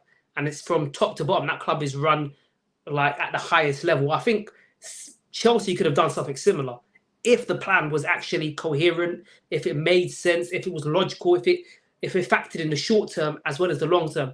All they've done is they've said, you know what? It's like me going to work now, getting all my money and be like, you know what? I'm not even going to eat my food. I'm just going to put it in the bank and save it because I want to have the X amount of money in savings in 10 years time. So what about now, bro? What am I going to die malnourished because I want to save for 10 years? Like that's what they've done. But they're rumbling, bro. Man's hungry. You know what? I think is the driving force behind the decisions that they make are coming from a place that I don't think people are kind of ready to accept. Like we got to really zoom out a sec and actually think. What is like? You got to think. There's a geezer, yeah, involving himself in footballing decisions, yeah, that doesn't fully know the offside rule. He doesn't genuinely, the man at the top of the club when his fullback makes a throw in and sends it to his goalkeeper, he thinks he can catch the ball. This is, and then you got to understand, yeah, this is a club that's coming from a place where the owner of the club is forcing you to take on board Shevchenko into your team because he won a Ballon d'Or and he thinks this might could help us get to. That's his mate. I got a link to my mate who's won a Ballon d'Or, and I reckon if we get him over here, we could win X. Fundamentally, that is so different to signing Mikhailo Mudryk for £88 million, and then you look and see he's only on like 100 or something grand. That's when you start to realize there's something that's not making sense here, because how is Jadon Sancho at Manchester United for a £77 million transfer on 300 and something grand, and this geezer's there on this is, and then they start talking about amortization, and you zoom out a little bit, and we're not going to sign Maddison because what is going on here? We're selling our academy players, even though they're the ones that are the lifeblood of this entire. Like, even if your angle was we're going to have a young, vibrant team, yeah, why would you push away your academy players? One answer, boy, simple, pure profit. The answer to any question that anybody seems to have right now about Chelsea sounds like money. And it is about money. It's a pure, bro. They sell academy players because on the books it comes up as pure profit. Yeah, there's no expenditure, right? You sell a player for 60 million, you're getting the whole 60, right? So to me, you know, like I said, I think what they've done is just grossly irresponsible. Like you can't, like I gave an example about saving your money. You can't plan for the future so much that you're not sustaining the now. Like that just doesn't make sense in any walk of life. Yeah, and even in the basics of life, just savings and eating. You can't put your money away for tomorrow when you need to eat now. Like you need to focus on both, and they haven't done that. And it's got to the point where I'm sure you man seen the video of the fans chasing that Egbali dude out of the stadium, like on the streets, and man's kind of rush into his car. Yeah. And it's like they got no idea. They came up.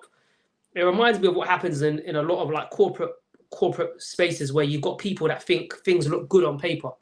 Like, oh, this idea works on paper. But if they've never done the job, they don't understand how that industry works, the ins and outs of it. Yeah. So you'll get this person who's got like this little genius idea of, oh, let's do A, B, and C. And it looks good on paper, but in reality, it's not practical. And they've just based their whole theory on paper. And they've thought, we're going to sign these kids up. They're going to grow in value. We're going to feed the clubs. Everybody's going to be sick. We're going to bring in a new manager.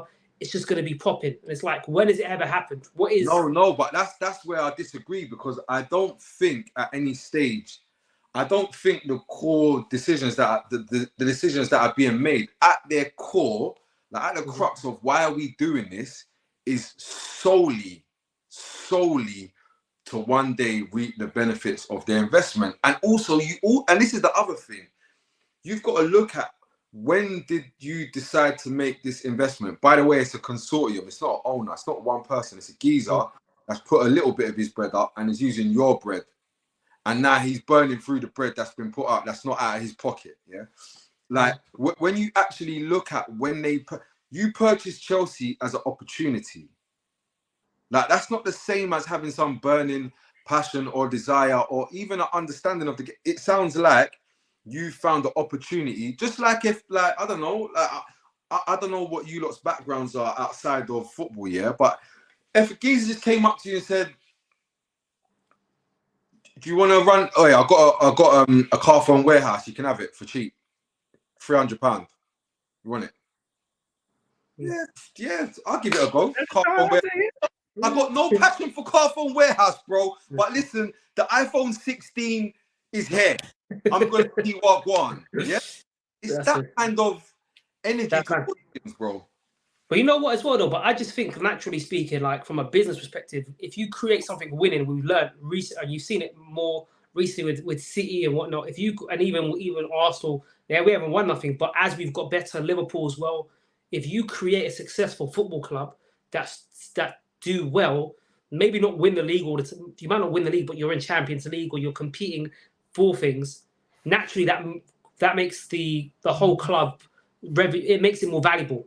Naturally speaking, right? So in my opinion, I think from a business perspective, I feel like they may not understand it, but their whole thing on paper was we'll sign these kids and they'll turn out to be world beaters. Yeah, we're gonna sign the best kids in the world. They're gonna be world beaters, right? On some Moneyball thing, yeah. If you man seen that film Moneyball before, yeah, on some Moneyball thing, right? And these are gonna be world beaters, and then all of a sudden we're gonna have all these top talents that we sign for dirt cheap or cheaper. We'll be able to sell them left, right, and center, but we'll also be a better club, and we'll have more success in the long term. But again, it's just on paper. And I feel like you can't create a blueprint. Sometimes it's hard to create something that's never been done before, especially in business. There's a reason why no one else has gone down this route before. There's always experience. There's always a short-term plan as well as a long-term plan. I look at what's going on, and I get like people will say that, oh, like you're doing whatever, like you're hating or whatever, yeah. But I just feel like there's countless hating on what? On what? Where are they? For real, where are they? Yeah, there's not much to hate on. But like, I feel like there's countless examples in football of like people coming in and just completely changing the trajectory of a club. Like Peter Lim going in at Valencia, they're a different club right now. Like even the Leicester owners when they came in and how they turned it around to win the league, win the FA Cup, Champions League. You got Mike Ashley who went into Newcastle and fundamentally changed what Newcastle was. Like Newcastle became a new thing that operated under new parameters. Like the Vengies going in at Blackburn. Like these are like clubs change, and these are big clubs. And it's like because it's Chelsea and it's so recent, like it was literally just the other day that they won the CEO. It seems too far-fetched, but when you actually look at World One, remove Thiago Silva and yeah, bro. It's not bad, no. I hear that. Prince Andrew FC, boy. Prince Andrew FC, that team, boy. Just bear look, man. Going back to the game, though, you guys see Chelsea getting the result? Nope. That's my honest answer. No. Jackson suspended. I think he's picked up 5 yellow cards, for 95% of them for dissent, which is ridiculous. You know what I mean? More yellow cards than goals. I think Chilwell's just been injured. Do you know what I mean? And it's an away game as well. So who's up top? Bro has just come off an ACL, so he's not starting.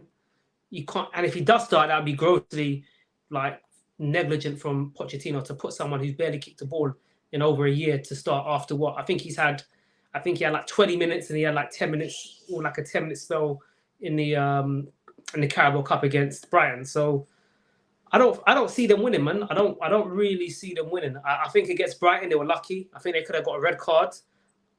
I think Brighton dominated the game for large spells as well in the Carabao Cup. So I think if you ain't got shooters in your team, and you see it with Liverpool are the best example of a team that have the best shooters in the league, have just bare shooters. You're not balanced anywhere else, but your shooters are just taking you to a different level and enabling you to win games and get into positions where you haven't been able to previously. So if you're struggling against West Ham, your shooters will come and deliver. You're struggling against Wolves, your shooters come and deliver. That is the complete opposite of what Chelsea have. They ain't got nothing. So for me, I feel like I can see it being a draw. And if it is a draw, boy, I can't wait for October. That's what I'm going to say. Because if it is a draw, as soon as October hits international fixtures, that is when they go through the valley of the shadow of the shadow of death, bro. And I'm telling you, it is going to be peak for Poch. Because I think they got Arsenal, City, Newcastle. Their run is all the way up to December, bro. And I'm looking at it like, how many W's are you not going to pick up? I look at like if you ask me who do I want to be on FIFA, I'm gonna pick Chelsea. But when you actually look career mode, what's career mode? Not even kick off or. When you actually look at in reality, real world, I look and I say, all right, fullback, I reckon Fulham are good. Tete, Robinson, they'll hold it down. Midfield, they got Palhinha, who's better than anything that they got in that area of the pitch. From an attacking perspective, they got Pereira, who's He's all right. He's a Premier League player. So I look and I'm like, yeah, it's much of a muchness. It's like I could easily see a 0-0, 1-0, a 0-0 or 1-1. Like the same way I think, oh yeah, it's tough for Fulham to score goals now. It's the same problem that Chelsea have. And I don't look at Chelsea and think, oh yeah, you got a terrible defense. I think you got like a good defense. Like in terms of individual quality, I think they got decent defense. Similar to like Fulham, like they're not necessarily got the best centre half pairing, but as a unit they probably function better. So it kind of evens out to be the same sort of thing. I think they lack the structure, and I touched on it with Caicedo, and I told you, man, we'll see the difference between Caicedo at Chelsea and Brighton. If you put Caicedo in a space where he's got to defend small spaces on the pitch, he's a world beater, and he's exceptional. But you put him in the Chelsea side where you ask him to defend large spaces like he's in N'Golo Kante, and he's gonna be lost. And they haven't got a proper structure in there. They're playing Enzo in the 10. I don't think Enzo should ever play 10. I don't think that's his strengths. I think he's more of a deep line midfielder, an 8, can create from deep, can pass, dictate a game. He can create from deep, or can he look after it? Well, he can control. Well, to be his metrics in Benfica and whatnot were good from deep. So I think he created and small sample size in a small sample size in a jolting league. I hear it, but I'm saying to you, but that's his strengths, regardless of if he can recreate it into the league. That's a whole different conversation, and that remains to be seen. But essentially, what you signed him for is what his career has been based on in Argentina and what he did in Benfica, right? And I think he was he at River Plate, if I'm not mistaken. Bro, I'm not sure because that is my grid of interest of whether you can do your thing in a Premier League. But I'm saying to you, but for me, I'm just looking at like play him where he's shown in his previous club. Like, don't buy a striker from another league and then put him on the left wing. Like, if he was banging in all the goals in one position in that particular league, then play him where in his rightful position. And I feel like Chelsea are putting Gallagher in a box to in a controlling midfielder role when he makes more sense of playing the 10 because he crashes the box. He's a cam. He's more of an attack. He's more not a cam, but he's more of a body that will run into the box and attacks that space.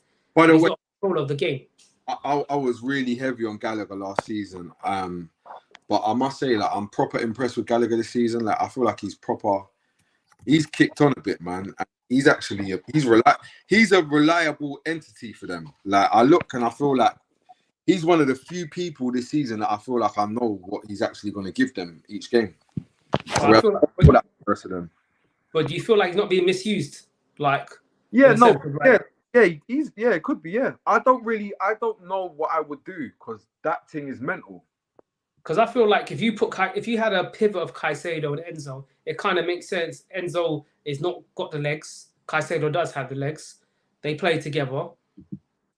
Caicedo hides Enzo's deficiencies, and Enzo can try and control and see if he can actually do that in the Prem. But instead, you've got him further up the pitch where he's not really suited either. So it's almost like you're just neutralizing him for no reason. But I don't even think you're mad in what you're saying. I don't know who that beats. I don't know if when you come up against Pereira, Reed, and Palhinha, which configuration. Like, I don't know. My only guess can be Pochettino doesn't rate Enzo defensively, so you don't want to put him in a double pivot because it's literally he's not 6. You wouldn't. Nah, he don't rate him. No, not in a 6. I'd say Caicedo would be the 6, even though I don't think Caicedo is a pure 6 either. But he would be the man right beside Caicedo. But I don't know if he's got the legs or he's got the defensive nous to do that role. Like, maybe the manager doesn't trust him. I'm just hypothesizing. I don't really know the reason, but I'm trying to think. Right. Are we all going draw then? Huh? Do you know going draw? Draw. I'm going for Fulham win, man. William to come to the bridge. No, it's not even a bridge. It's at Craven Cottage. So willing to do his thing and stun Chelsea. I think he scored against them last time. I think he'll do it again, man. I'm going for a Fulham win. Jimenez, Willian and them to give him trouble, boy. So that's what I'm going. All right, bet. Squish, what you got? being honest, I got Chelsea to get a dub because I did tell you, you know this. I've been telling guys from a long time. And now the only way forward for Chelsea is to play this boy because he's the only person that they got that plays between the lines. Like he can receive the ball between the lines, he can pass it. Like he's between the lines is Cole Palmer on a different wavelength to all of them.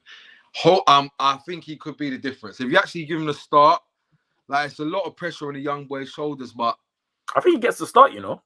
He must start because anything else he does, especially in a game like this. I think he does. No, he'll start. Yeah, I think he will start, man. But you know what? I feel like it's going to be a game where it'll be interesting because he ain't coming up against the joke CDM either. He'll be battling against Paulinho, who's a unit. Or a left back. Robinson is a run the other way guy.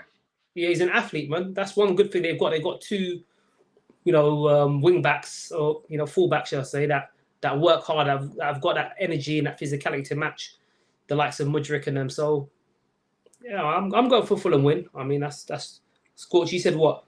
Chelsea win, yeah? Chelsea 1-0. Damn. All right, well, we'll move on to the last topic. We'll go to United. Chinny's favorite subject of the day, boy. Listen, you love off United secretly, bro. The man, I was giving the manager and too much. I don't think it's unreasonable to put realistic expectations. I put expectations that I'd put on my club, rather than just talk like a rival and just teething periods. And I'm not giving him teething periods, bro. Hold on, teething periods. What? No. See, he's putting words. He's putting words. That's what I'll run the show back, bro. And you said that was your word. That's why I don't. No, but I said in my vocabulary. Let me summarize what I said. Yeah, Scorch. Yeah, I said basically that this season for Ten Hag, I think what is essential for him to do this season is to establish a style of play and to get Champions League. That would be the minimum requirement. This season, right? Because I feel like that's the minimum requirement from what he has at his disposal. I wouldn't expect him to compete for the league because I just know they're not good enough. They haven't bought well enough to do that. So I'm thinking from a United perspective, I was never walking into the season before a ball was kicked and saying they're going to win the league. I was saying he needs to show something. Last season, they were a team that just got results. They never played a particular way. They were playing counter-attacking football, ollie football, which is nothing new, nothing different to what we've seen. But exactly. if they want to build something, they need to show some sort of identity, and and because of that, they may not get the results. Shouldn't he have been doing that last season and pre-season? Isn't that what last season and pre-season was for? Or we yes and no. That was the conversation. Yeah, no, there's no no's, bro. There's no no's. I'm sorry. And the only reason why I ask you is I'd understand if it was like a project. But it's not a project. You're spending 400 M's, my bro. You're running through the paper. So I hear it. You're a now guy. You're not buying players futuristic joints. You're buying now dogs. Oh, and he's already got that in his squad. He's got serial winners, bro. He's got managers. I hear all of that. And he spent. Listen, we all know he spent big money. And I'm not running away from the fact that he spent big money.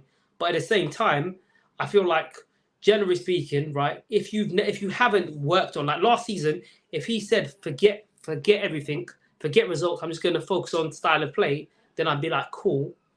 Like, and naturally, there's always a drop off of results because of that. Whenever you focus on establishing a philosophy and you haven't got all the players you want, there's going to be a drop off.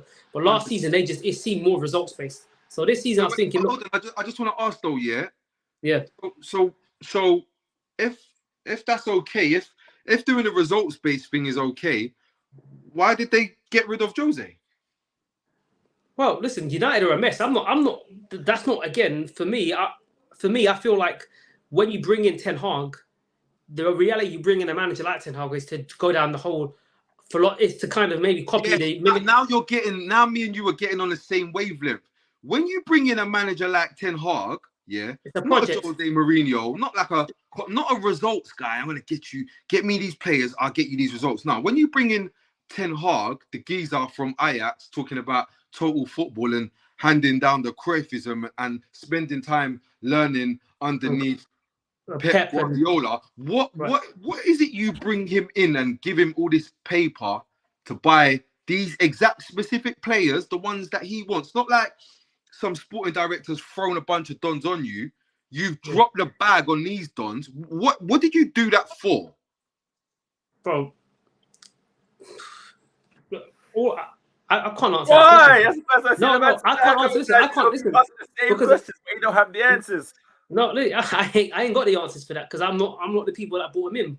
All I can say is my expectancy when you bring in someone like that is to give them time to build something. So as much as United What has he built?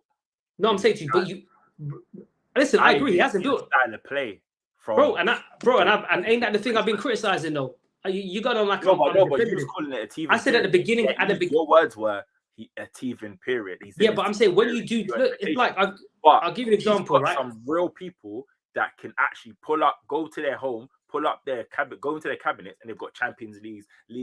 But in my opinion, none of those players, the style of play, he's not like you see it at Tottenham, you see it with Klopp, you see it with Arteta, you see it with everybody. They've altered things. All right, cool. This don't work. I'm gonna go fight. You're gonna see that. I'm trying to get with the players I have. I'm gonna try to get the best out. Oh, can I just interject? It's not. We're not doing a snobby thing here. Of these are popping managers. You could go the other end of the ball. We finished 7th.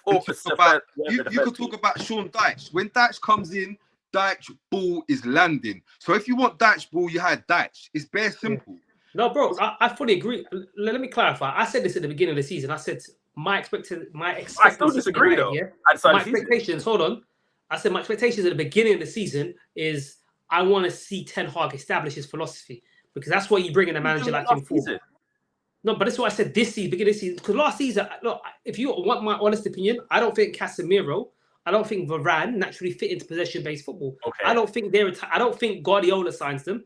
And if I'm looking at him as a student of Guardiola, I don't see those two players being a possession-based team. But when Guardiola came in to City, you saw the fullbacks straight away. You saw a difference. You was like, oh my! Everyone's looking at oh my god, the right back's gone centre back, the right back gone into CDM, both this and whatnot. Yeah, and I get you're conflating two things though, bro. No. I get the level of football and the players had, but my thing is, you saw like Scott just said, you saw when Dash come in, you see the difference. Klopp comes in, you see the sprinting go up, you see all this stuff. I don't see nothing from United that from last season when it was trial and error. I didn't see no style of play or attempt of style of play. Whereas hasn't that been my criticism this season though?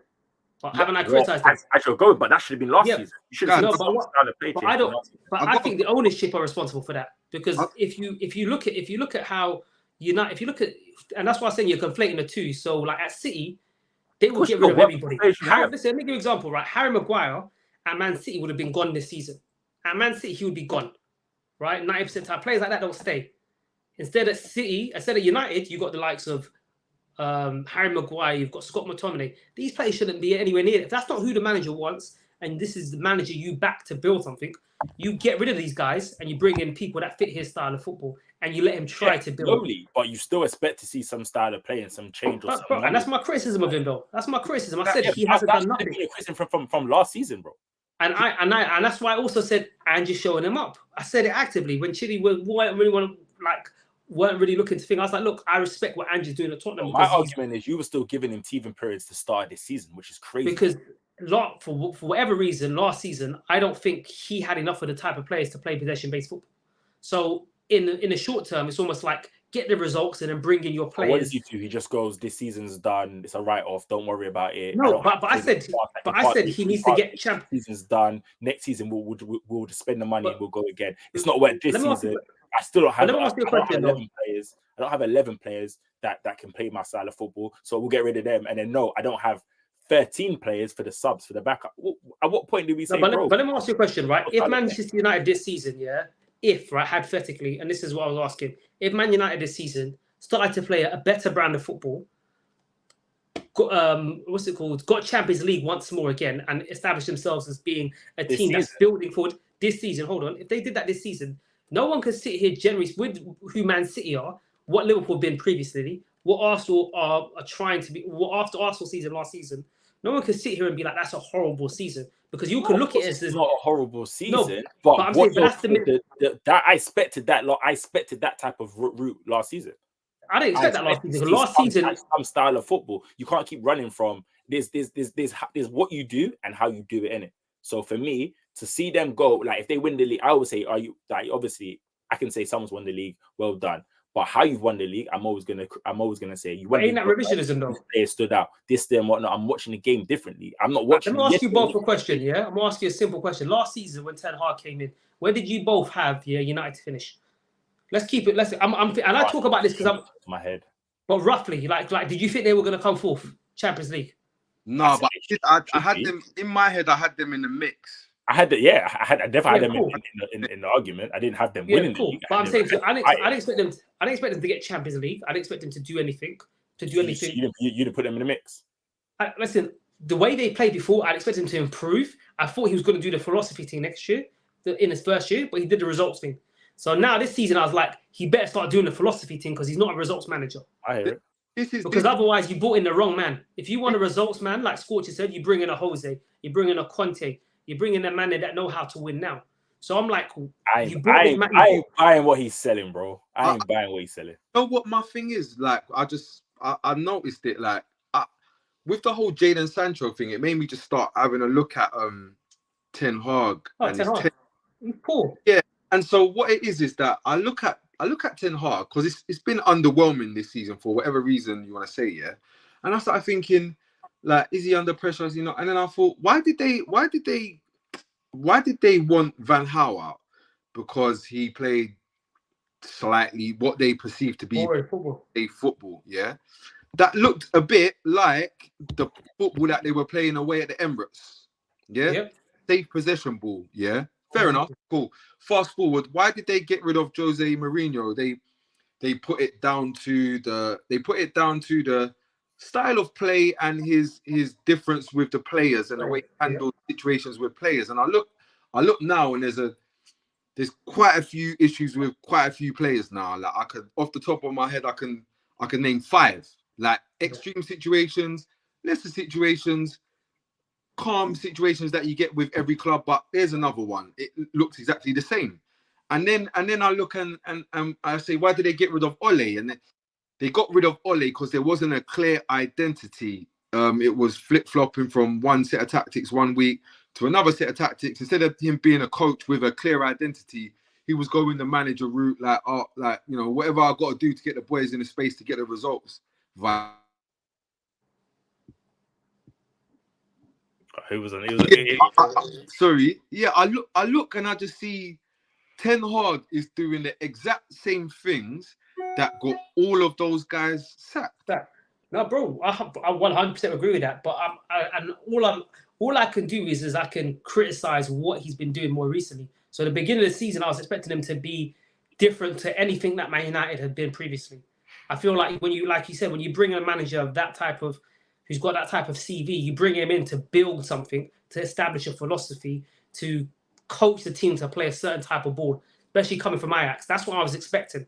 So I was like, if he didn't do it his first season, he better damn do it in his second season, because that's the minimum expectation. That's what you would expect by bringing that man in. And that's you know what is as well. The only reason why I'm kind of onto him, yeah, is because you got too much to say, bro. Like, bro, you came into the league, yeah. You won some games. You got a pitiful away record, and you had the cheek to get in a press conference and say, and when they asked you about Pep Guardiola, you said something about errors come to an end. Yeah. My bro, listen, my boy, you're that geezer that lost at home to Lucas Moura. That's your legacy right now in the big boy, convos, not the domestic Dutch league combos, and not the League Cup. Because guess what? You see at Manchester United, you know the real Manchester United dons. I've never heard them talk about the League Cup in my life. Yeah. Never. So what you won't be is getting rated for that, because that's the level below a cup that people didn't care about when Jose won it. Do you get it? And that's Jose also won a cup that you couldn't win with the sick players. So my expectation for this guy and how he speaks, it's like I don't really want to hear you playing similar tactics. And you know what as well? It's like he's come into the same problems that a lot of other Manchester United managers came across, and he's coming up with the same solutions as them. Yeah. But we're speaking as if he's a philosophy guy. But you're just doing the same things that everybody else did in a much shorter window of time, my bro. And I just want to highlight it. Not that I'm saying he should get a sack or not. Yeah. I'm just saying we should pre him, because I don't know why. Like, I don't know why he should get more time. Like, I hear it. I definitely hear it, but he's getting that. But going to the United and Palace game, though, what are we thinking? Yeah. Like, specifically in the game. United dub. They're gonna Bruno Fernandes it, innit? Yeah. I can't lie. I'm going a young cheeky 2-0, bro, to United. Yeah. Well, I called the last win against Burnley. Remember, I said to you, United was shithouse to win. They shithouse to win. Just about. Yeah, I mean, if Burnley had more quality, eh? You know what? I think it might even be a draw. You know, I've got a feeling that was just like a fake dawn. Like, and I think Palace rested quite a few players for that game against United.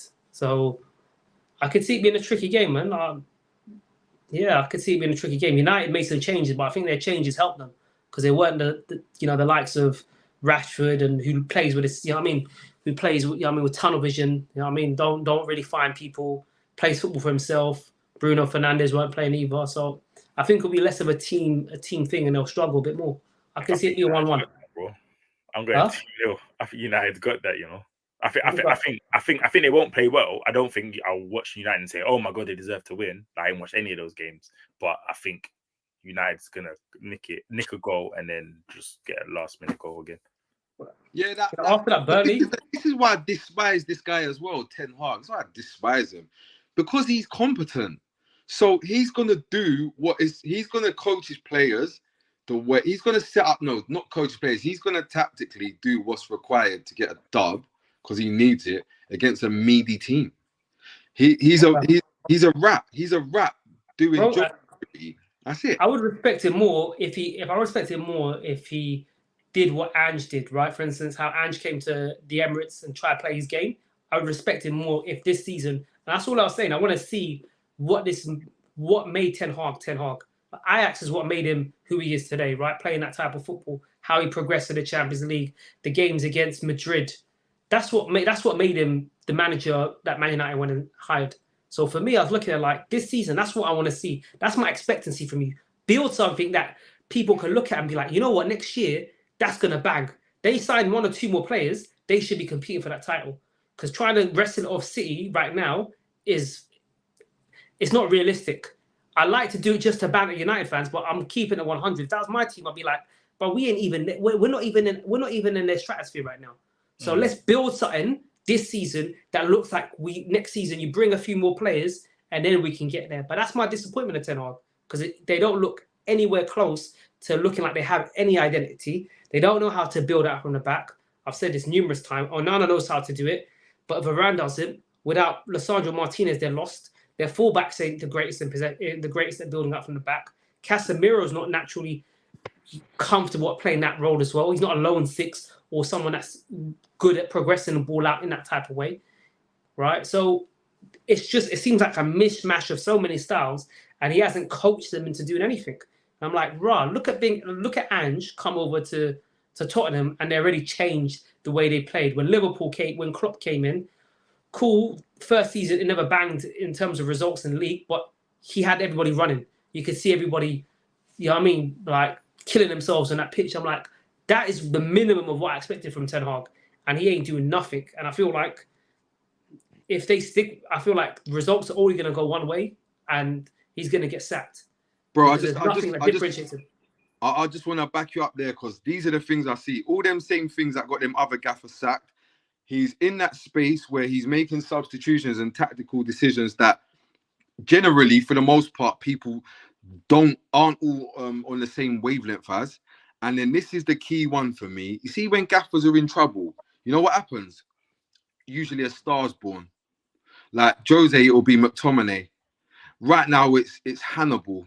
Like under I can't remember if it was under Moyes or under LVG. It was Januzaj. Like this is like a telltale sign of. I'm not saying he should get the sack or he's gonna get the sack, but what I'm saying is these are the telltale signs of things not being patterned. When some youth man that no one, if we zoom out, if I ask either of you two, do you lot want Hannibal? Would you lot want Hannibal in your squad? You're 23.